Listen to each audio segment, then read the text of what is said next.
Hello friends, मैं विजय address history channel से आज हिस्ट्री का एक और टॉपिक लेके आया हूँ जो है जैन धर्म के बारे में। जैन धर्म के बारे में प्रतियोगी परीक्षाओं में जो क्वेश्चन पूछे जाते हैं या अभी तो पूछे गए, उनसे संबंधित सभी क्वेश्चंस को कवर करने की कोशिश की गई है। तो आप इस वीडियो को पूरा देखें।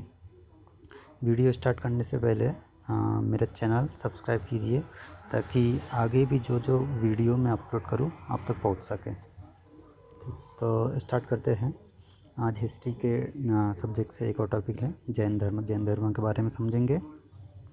तो जैन धर्म के सबसे पहले संस्थापक जो थे वो ऋषभ देव जी थे और इसके वास्तविक संस्थापक जो है वो महावीर स्वामी को कहा जाता है।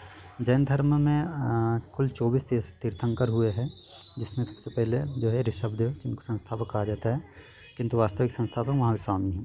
तो 24 तीर्थंकरों में से सबसे पहले जो तीर्थंकर है वो है ऋषभ देव जी, दूसरे अजितनाथ, तीसरे संभवनाथ। पूरे 24 के नाम नहीं लिखे मैंने, कुछ इम्पोर्टेंट है उनके नाम बता दिए हैं।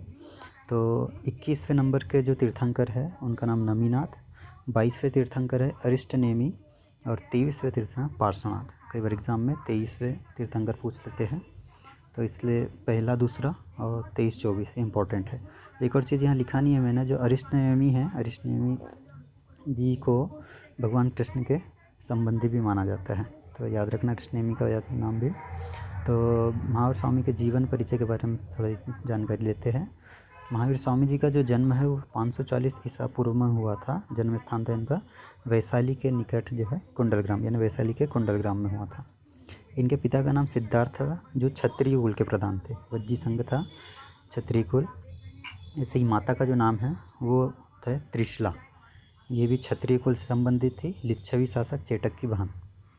इनके बचपन का नाम महावीर था और पत्नी का नाम था यशोदा। पुत्री का नाम प्रियदर्शना, अनुज्जा भी कहते हैं, प्रियदर्शना अनुज्जा।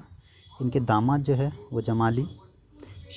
पहले शिष्य जो इनके थे वो मक्खली पुत्र गोशाल, जो कि आजीवक संप्रदाय के संस्थापक हैं। पहले शिष्य इनके दामादी थे जिनका नाम जमाली है। गृह त्याग किया था इन्होंने 30 वर्ष की आयु में बड़े भाई नंदीवर्धन की आज्ञा से, और इनको ज्ञान की जो प्राप्ति हुई थी वो साल वृक्ष के नीचे प्राप्त हुई थी।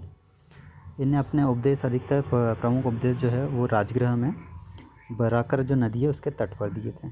और इनकी महावीर स्वामी जी की जो मृत्यु है वो पावापुरी में हुई थी जो राजगृह में है। 72 वर्ष की आयु में उनकी 468 ईसा पूर्व में। अगला, इनको ज्ञान की प्राप्ति कैसे हुई, तो 30 वर्ष की आयु में जब नंदीवर्धन जो इनके बड़े भाई थे इनसे आज्ञा ली और इन्हें गृह त्याग किया।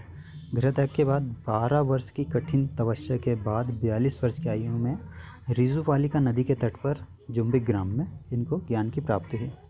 अब जब ज्ञान की प्राप्ति हुई, पहले तो इनका नाम बचपन का नाम वर्धमान महावीर, लेकिन जब ज्ञान की प्राप्ति हो गई तो इनको अलग अलग नामों से पुकारा जाने लगा, जैसे कैवल्य या कैवल्य, जिसका अर्थ होता है सर्वोच्च ज्ञान प्राप्त व्यक्ति।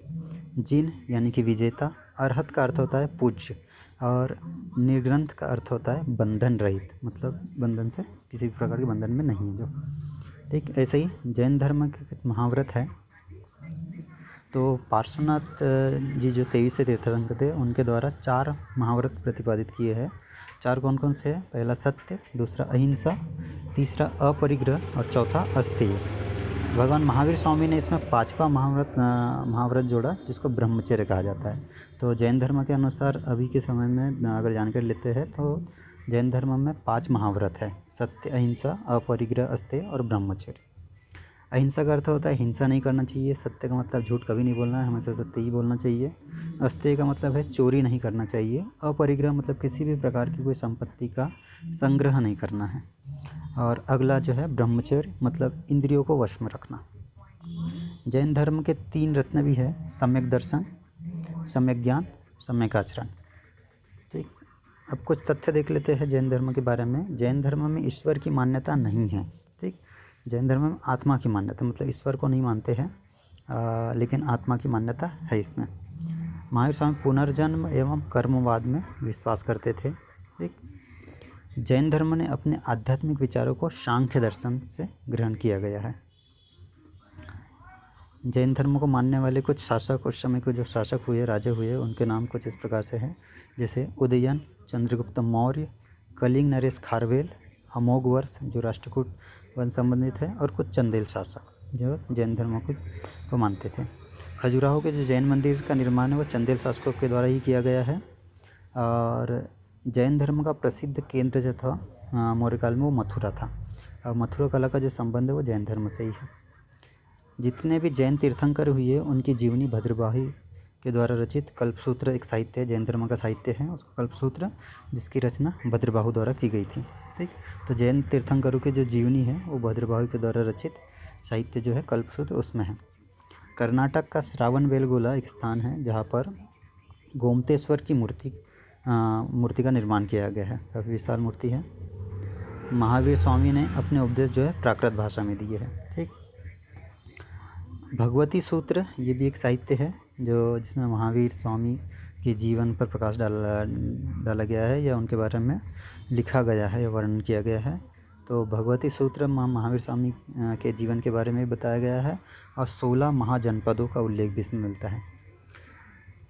जैन धर्म जो है, जैन धर्म भद्रबाहु हुए हैं, उनने कल्पसूत्र नामक एक साहित्य की रचना की है जिसे संस्कृत भाषा में लिखा है। ऐसे ही परिशिष्ट पर्व की रचना हेमचंद्र सूर्य ने की है, और प्रमेय कमल मार्तंड की जो रचना है वो प्रभाचंद्र ने की गई है। ठीक, तो जो यहाँ जो साहित्य देख रहे हैं अपन सुन रहे हैं, कल्पसूत्र, परिशिष्ट पर्व और प्रमेय कमल मार्तंड। ठीक, इन सब में जो है जैन साहित्य के बारे में कहा गया है या जैन धर्म के विचारों का वर्णन किया गया है। ठीक, जैन साहित्य को कहा जाता है आगम। अब कुछ जैन तीर्थंकर देखेंगे और उनके प्रतीक कौन कौन से हैं इस पर ध्यान दें। तो ऋषभदेव जो सबसे पहले तीर्थंकर हुए हैं जैन धर्म में, इनका जो प्रतीक चिन्ह था उसका सांड या वृषभ भी कहते हैं। ऐसे ही दूसरे जो तीर्थंकर हुए हैं अजितनाथ, इनका संकेत है या प्रतीक है हाथी। शांतिनाथ यहाँ 16 लिखा है, मतलब 16वें नंबर के तीर्थंकर है।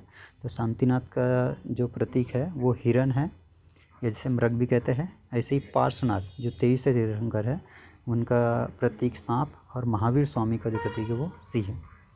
जैन संगीतियाँ हुई है कुछ, मतलब जैन सभाएँ हुई है। तो पहली जो संगीति हुई है वो पाटलिपुत्र में हुई थी, अध्यक्ष इसके स्थूलभद्र थे। ठीक, स्थूलभद्र थे और ये हुई थी 300 ईसा पूर्व में।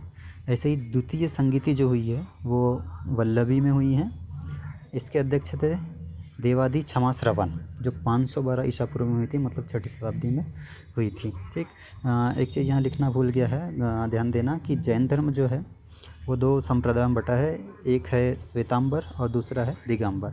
श्वेतांबर का अर्थ होता है सफ़ेद वस्त्र धारण करने वाले, और दिगंबर का अर्थ है वस्त्रों का जो त्याग करते हैं या नग्न जो रहते हैं वो दिगंबर संप्रदाय के होते हैं। ठीक, तो यहाँ ये वीडियो कंप्लीट होता है। इससे संबंधित जो भी डाउट हो आप कमेंट बॉक्स में लिख सकते हैं। ठीक, और आगे भी मेरे चैनल पर बने रहिएगा, मैं इतिहास कला और दूसरे सब्जेक्ट से भी टॉपिक कवर करूँगा।